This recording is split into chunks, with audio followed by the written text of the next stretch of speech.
Então, olá para todos, sejam bem-vindos a esse nosso trabalho, esse nosso novo projeto. Bem, eu me chamo Douglas, sou do apostolado Caritas in Veritate e estou participando de um movimento litúrgico que está surgindo no Brasil, aliás, mundo afora.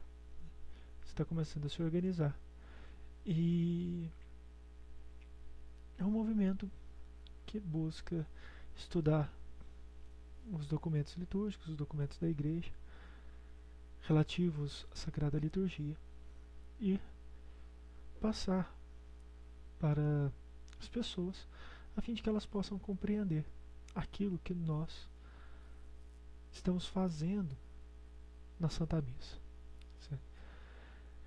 A ideia desse vídeo, então, é propor um estudo dirigido com base nos documentos da Igreja, em diversos livros de autoridade sobre o assunto. E então, nós iremos poder, daqui a algum tempo, compreender mais profundamente aquilo que se celebra na Sagrada Liturgia. Começo então com a introdução a este estudo dirigido, com a introdução desse livrinho, né?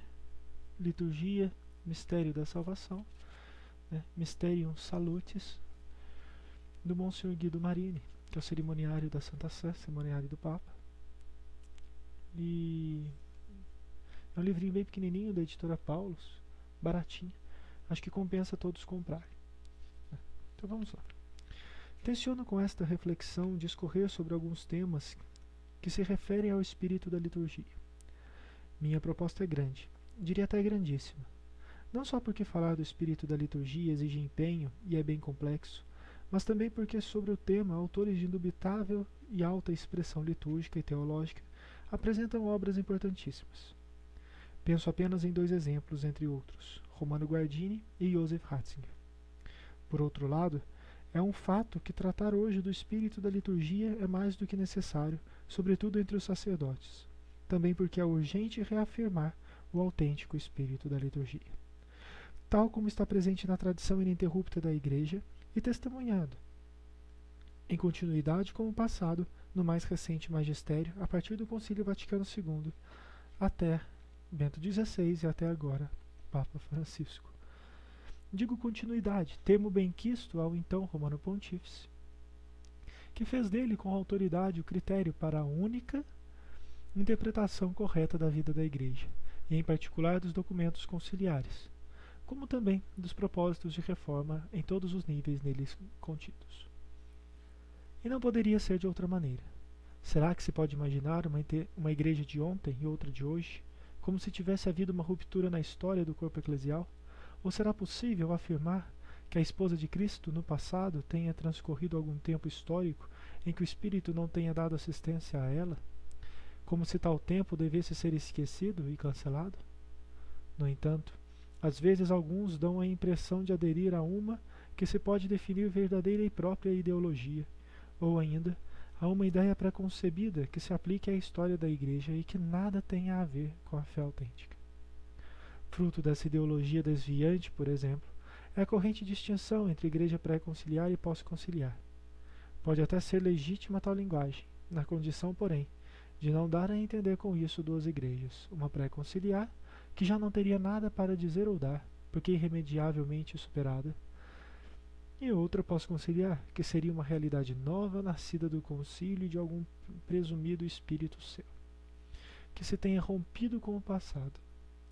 Esse modo de falar e até de sentir não há de ser o nosso. Esse modo de falar e até de sentir não há de ser o nosso. Além de errôneo, é superado e datado, talvez até compreensível historicamente, porém, ligado a uma estação eclesial já concluída. O que até aqui se afirmou a respeito da continuidade, será que tem algo a ver com o tema que somos convidados a tratar, a liturgia? Absolutamente sim. Pois não pode existir o autêntico espírito da liturgia quando não buscada com ânimo sereno e nada polêmico a respeito do passado, tanto remoto quanto próximo. A liturgia não pode nem deve ser terreno de choque entre os que só encontram bem naquilo que havia antes de nós e por outro lado aqueles que só enxergam o mal naquilo que existia antes. Ambos estão errados.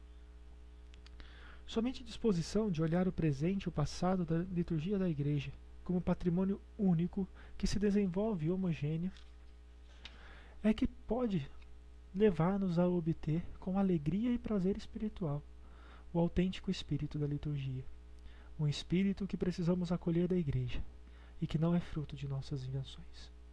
A liturgia, portanto, será tratada aqui como dom de Deus, um presente que Deus nos dá através da Igreja, um presente que o Espírito Santo nos concede e que não é fruto de nossas invenções e de nossas peripécias litúrgicas.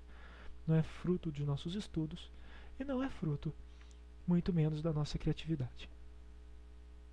Um espírito, digo mais, que nos leva ao essencial da liturgia, ou seja, a uma oração inspirada e guiada pelo Espírito Santo, na qual Cristo continua a ser nosso contemporâneo, irrompendo em nossa vida. De fato, o espírito da liturgia é a liturgia do Espírito. Com essa introdução, espero que tenha ficado claro aqueles que serão os nossos propósitos e aqueles que serão os nossos objetivos. Certamente, antes de tudo, é necessário afirmar que este estudo dirigido não é em si um curso em nome da Igreja. Meu apostolado conta com o apoio de alguns episcopos. Não tive a oportunidade de conversar também muito mais com outros, não é?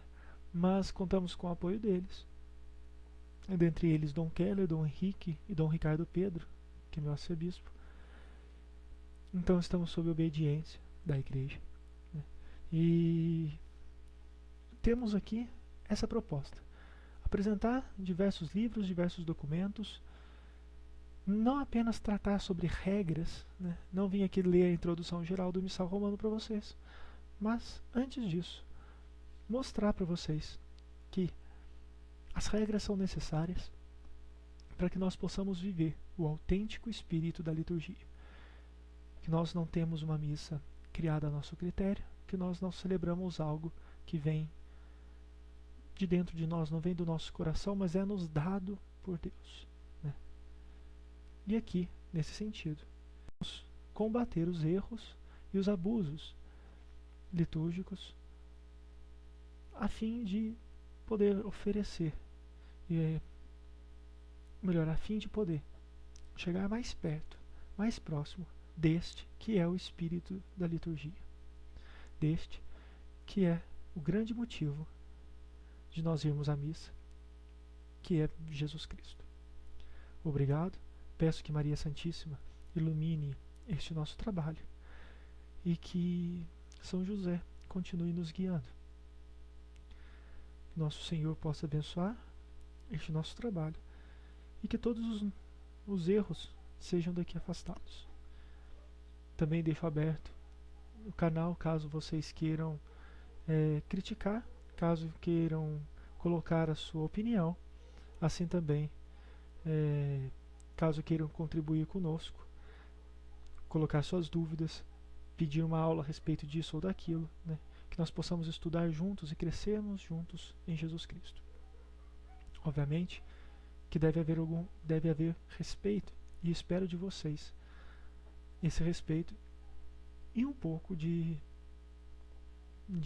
caridade, posso assim dizer, que me deem algum crédito. É preciso que estabeleçamos essa relação de confiança, ao menos no começo, a fim de que nós possamos caminhar em direção a Jesus Cristo da forma como irmãos, né? Se vocês já vierem desconfiados, ou se eu estiver desconfiado logo de todos que aparecerem aqui, então eu não vou conseguir atendê-los, vocês não irão conseguir também me ajudar e podermos crescer juntos, tá certo? Então, que tenham uma boa semana, grande abraço, fiquem com Deus.